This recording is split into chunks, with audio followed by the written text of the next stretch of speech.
अब शुरू होता है रामायण का सबसे अद्भुत अध्याय।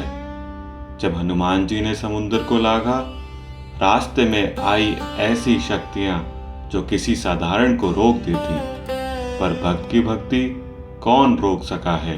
हनुमान जी ने छलांग लगाई और 100 योजन लंबे समुद्र को लांघना शुरू किया।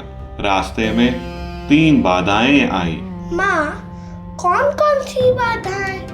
क्या हनुमान जी रुक गए? पहली थी मेनाक पर्वत। वह समुद्र से निकलकर बोला, आओ हनुमान जी, थोड़ा विश्राम कर लो। लेकिन हनुमान जी ने कहा, मेरे पास समय नहीं है, मेरा काम सीता जी को ढूंढना है। और वे आगे बढ़ गए। फिर आई सुरसा, एक नाग माता। उसने कहा, तुम्हें मेरे मुंह में प्रवेश करना होगा। हनुमान जी ने चतुराई दिखाई। पहले अपना शरीर बहुत बड़ा किया, फिर अचानक बहुत छोटे होकर उसके मुंह से बाहर निकल गए। तीसरी बाधा थी सिंहिका, एक राक्षसी जो परछाई पकड़कर यात्रियों को रोक लेती थी। हनुमान जी ने उसे तुरंत परास्त कर दिया। जीवन में जब हम कोई बड़ा काम शुरू करते हैं, तब हमें भी 3 तरह की बाधाएं मिलती हैं। आराम का लालच, अनावश्यक अड़चने और नकारात्मक ताकतें, जैसे पढ़ाई के समय मोबाइल का लालच या काम के समय टाल मटोल। लक्ष्य पर ध्यान रहे तो हर बाधा पार हो सकती है। समुद्र पार करके हनुमान जी लंका पहुंचे। राक्षसों की नगरी स्वर्ण से चमक रही थी, पर भीतर हर ओर अधर्म और अहंकार का राज्य था।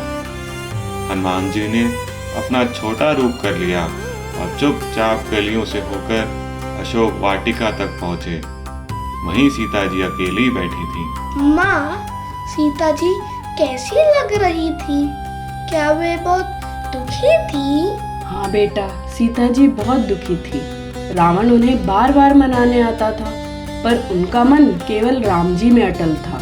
जब हनुमान जी ने सामने आकर राम जी की अंगूठी दिखाई, तो सीता जी की आंखों में आशा लौट आई। उन्होंने अपनी चूड़ामणि हनुमान जी को दी, ताकि वह राम जी तक उनका संदेश पहुंचा सके। यह मिलन छोटा था, लेकिन इसका अर्थ बहुत बड़ा था। सच्चा संदेशवाहक केवल खबर नहीं, बल्कि हिम्मत और विश्वास भी पहुंचाता है। आज भी बेटा, कोई अपना जब हमें सच्चा संदेश और भरोसा देता है, तो वह केवल सूचना नहीं देता, वह हमें नई हिम्मत दे देता है। जैसे किसी दोस्त का भरोसे भरा शब्द हमारे डर को मिटा देता है। सीता जी का संदेश लेकर हनुमान जी ने लंका में हाहाकार मचा दिया। उन्होंने राक्षसों के बगीचे उजाड़ दिए, कई सेनापतियों को परास्त किया। अंत में वे रावण के दरबार में पकड़े गए। रावण ने आज्ञा दी, इस वानर की पूंछ में आग लगा दो। लेकिन रावण को क्या पता था, यही आग उसकी नगरी के लिए विनाश का कारण बनेगी। माँ, आग लगी थी, फिर भी हनुमान जी को चोट क्यों नहीं लगी? क्योंकि अग्निदेव ने आशीर्वाद दिया था। वह आग हनुमान जी को नहीं जला सकी, बल्कि वही आग उनके हाथ का अस्त्र बन गई। उन्होंने जलती पूंछ से पूरी लंका को धधका दिया। सोने की नगरी लपटों में घिर गई और आसमान तक धुआं उठने लगा। यह केवल विनाश नहीं था, ये चेतावनी थी। रावण को संदेश मिल गया था, अब राम जी आने वाले हैं। अन्याय को हल्के में नहीं लेना चाहिए। कभी कभी एक अकेली आवाज पूरे समाज को जगा देती है। जैसे एक व्यक्ति भ्रष्टाचार का विरोध करे तो पूरा तंत्र हिल जाता है। लंका दहन के बाद हनुमान जी ने समुद्र पार कर फिर से वानर दल के पास लौटे। उन्होंने प्रभु राम जी को माता सीता का संदेश और चूड़ामणि दी। माँ, जब राम जी को ये खबर मिली, तो क्या वे खुश हुए? हाँ बेटा, राम जी की आंखों में पहली बार दुख की जगह आशा और संकल्प चमक उठा।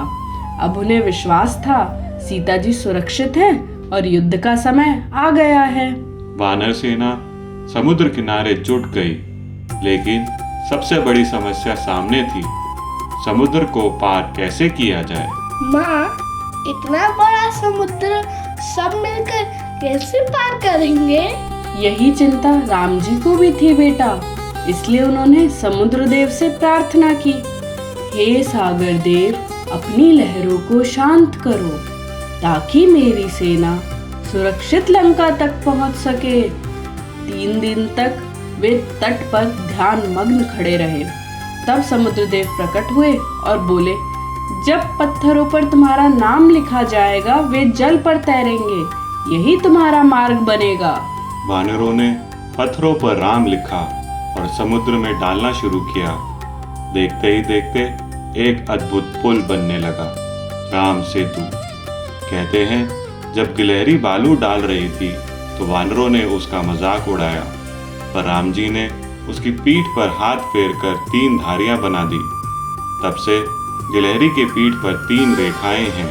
सपनों का पुल अकेले नहीं बनता, जब सब मिलकर योगदान देते हैं तो असंभव भी संभव हो जाता है। जैसे किसी टीम में हर सदस्य का छोटा प्रयास मिलकर बड़ी सफलता बनाता है। अब राम जी और उनकी सेना लंका की ओर बढ़ रही थी। आने वाला था वह युद्ध जो युगों तक याद किया जाएगा। आगे की कथा के लिए हमारा चैनल भक्ति शक्ति कृपया करके सब्सक्राइब करें।